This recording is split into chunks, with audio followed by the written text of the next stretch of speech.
It's Tuesday, March 3rd, and Salem is about to learn a brutal lesson. Sometimes the most dangerous day isn't the one with the loudest explosion. It's the day the traps quietly lock in. Because while everyone argues about suspects and motives, Stephanie is still trapped. Jeremy is still trapped, and Owen is still in control. Meanwhile, Xander and Kate finally lay out their plan in full. Theo slides a career offer across the table to Johnny that may be more poison than power, and Alex reaches a point where he can't hold it together anymore. So here's the question that should haunt every fan today. Who's about to make the one decision that ruins everything? Tuesday, March 3rd, brings Justin Kuriakis back into the picture, and the fact that Alex goes to his father says everything. Because Alex doesn't go to Justin when he's mildly stressed. Alex goes to Justin when he's running out of control, and he knows it. At this point, Alex isn't just worried about Stephanie. He's haunted by the timeline. How long has she been held? How many chances did we have to catch this guy? Why does it feel like every lead is one step behind? And the worst part? Alex's instincts are built for problems he can physically confront. He's a man who believes action equals control. So when he can't find Owen, when he can't get answers, when he can't protect Stephanie in real time, that helplessness turns into rage. So this scene with Justin isn't just comfort. It's damage control. Justin, by contrast, is all structure and restraint. He's the voice that says, slow down. Think. The next move matters. And Days loves putting Justin in this exact role, because he can see the legal and strategic angles Alex is missing. He can remind Alex that reacting emotionally can destroy a case, or hurt an innocent person. But here's where the suspense really lives. Comfort scenes often plant the next disaster. Because what happens if Justin urges patience, and Alex hears it as surrender? What if Alex interprets, be careful, as, do nothing? That's when the inner line in Alex's head turns dark. If the system won't move fast enough, I will. And suddenly, Tuesday stops being about healing and becomes about ignition. Because Alex going rogue doesn't just put him at risk, it puts everyone else at risk. He could chase the wrong target. He could blow a lead by acting too soon. He could unknowingly push Owen to relocate Stephanie again. He could even fuel Salem's false narrative that the wrong suspect is guilty. So the suspense in this segment is simple. Does Justin calm Alex down, or does he accidentally sharpen Alex's determination? Cliffhanger hit. Alex leaves Justin steadier, but with a new plan in his eyes, and that's when things get dangerous. Now we shift to a different kind of danger, because not all destruction in Salem comes from kidnappers. Sometimes it comes from a conference table. Tuesday promises we'll learn exactly what Xander and Kate are up to, and in soap logic, when the show says, every detail, it means we're about to hear a plan that sounds brilliant, right before it detonates. This isn't casual plotting. This is surgical, step by step, and based on the week's developments you provided. Their scheme is connected to the setup Johnny is walking into. Likely tied to Bonnie's publishing deal and the larger trap being built around Johnny's future. Here's what makes it suspenseful. Xander is trying to live two lives at once. Life number one. The man trying to be better. Trying to rebuild. Trying to earn back trust, especially with Sarah. Life number two. The man who still believes power solves problems, and who can't resist winning, even if he has to play dirty to do it. Kate, meanwhile, is the most dangerous kind of partner for Xander. She doesn't just encourage him, she justifies him. She's the voice that can make anything sound like strategy instead of sabotage. She's the person who can remove the moral brakes without ever raising her voice. So Tuesday becomes the episode where viewers start reading between the lines. Is Xander driving this plan because he wants control? Or is Kate steering him because she knows exactly which buttons to push? And is this really about business, Or is it about punishing someone and calling it business? Now let's talk about what makes this especially tense. Xander is making progress with Sarah, at least on the surface. And in days, whenever a character starts rebuilding a relationship, a secret plan is usually waiting to destroy it. Because Sarah doesn't just hate lies. She hates dirty tactics. So if she finds out Xander is playing games, especially games that hurt people, she won't interpret it as strategy. She'll interpret it as proof. You haven't changed at all. And then there's Marlena's warning hovering in the background like a red flag the audience can't ignore. The show is practically telling us, this plan is going to cost Xander something personal. Cliffhanger hit. Xander thinks he's building a win, but the win comes with a receipt, and Sarah may be the one who collects it. Now we move into the storyline that looks the most clean on the surface, and that's exactly why it's suspicious. Theo makes Johnny an offer. And yes, it sounds like a job offer, but in Salem, a job offer is rarely about work. It's about power positioning, because consider the timing. Johnny is already under pressure. His marriage to Chanel is facing new stress with the baby journey. The DiMera world is shifting, especially with the resurrection storyline bubbling underneath everything. And now Theo steps in with an offer that could change Johnny's trajectory overnight. So the real suspense isn't, will Johnny accept? The suspense is, what is Theo really building? Because there are multiple possibilities here, and each one is dangerous. Possibility number 1. Theo wants control. Keeping Johnny close means Theo controls his moves, his choices, his access. Possibility number 2. Theo wants protection. If Theo expects backlash reclaiming power, Johnny becomes a shield, someone visible, someone central, someone who takes hits first. Possibility number 3. Theo wants leverage against other players.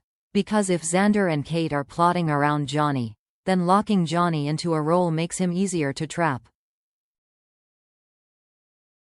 And that's the scariest angle. Theo's offer might accidentally place Johnny right inside someone else's crosshairs. Because when multiple forces are pulling Johnny in different directions, the first person to secure him, contractually, emotionally, politically, controls where he stands when the fallout hits. And don't overlook the personal cost. Johnny has Chanel and their baby future. So any offer that demands loyalty, secrecy, or ruthless decision-making doesn't stay at the office, it follows him home. A promotion can become a wedge. A new role can become a test. And a great opportunity can become the thing that strains a marriage at the worst possible time. Cliffhanger hit.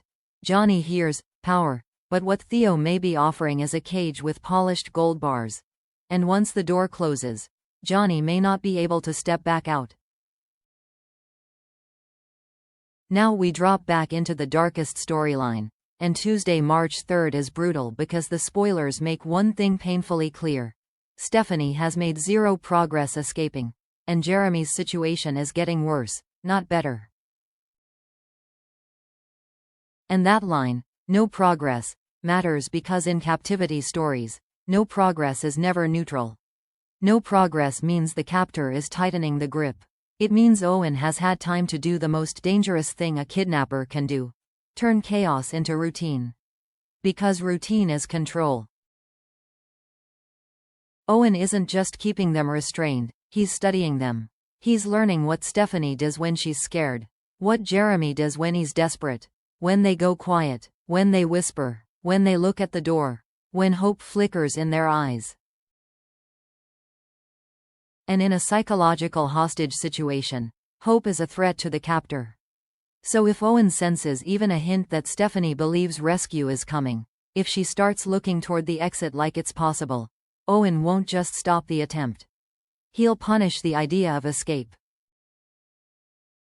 Not necessarily with violence, but with something colder, making her feel powerless again. That's the real horror of no progress. It suggests Stephanie isn't simply stuck physically, she's being cornered mentally. Now add Jeremy into the equation, and the tension doubles. Jeremy being tied up beside her is more than a plot device, it's a ticking bomb. Because Jeremy represents proof. Proof he showed up to rescue her. Proof he isn't the stalker.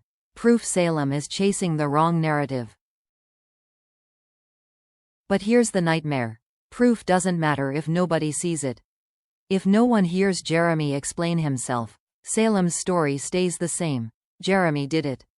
And Owen understands that. That's why Owen tying Jeremy up is strategically brilliant and emotionally cruel at the same time. It silences the witness. It keeps the town focused on the wrong villain. And it isolates Stephanie even further, because the person who could validate her reality is literally restrained. So Tuesday's captivity scenes can feel like a psychological chess match. Stephanie trying to regulate her breathing, stay calm, and not trigger Owen's obsession. Jeremy trying to communicate with Stephanie without making Owen suspicious. Both realizing the clock is not their friend. And here's the scariest possibility of all. No progress doesn't just mean they can't escape. It may mean Owen is preparing to move them again. Because a predator always relocates when he thinks the net is closing. So by the end of this segment, the question isn't, will they get free? It's darker. Will they even be in the same place long enough for anyone to find them? Cliffhanger hit. Every minute that passes doesn't just reduce their options. It increases the odds Owen disappears with them again. And Salem loses the trail completely. Now we pivot from captivity horror to DiMera horror. Because Tuesday adds gasoline to the mystery. EJ and Gwen visit the person inside the pod. And that detail is massive, because it marks the shift from teasing to counting down. If EJ is showing up in person, then this isn't an idea anymore. This is a project that's about to go live. The pod stops being an object in the background, and becomes a presence.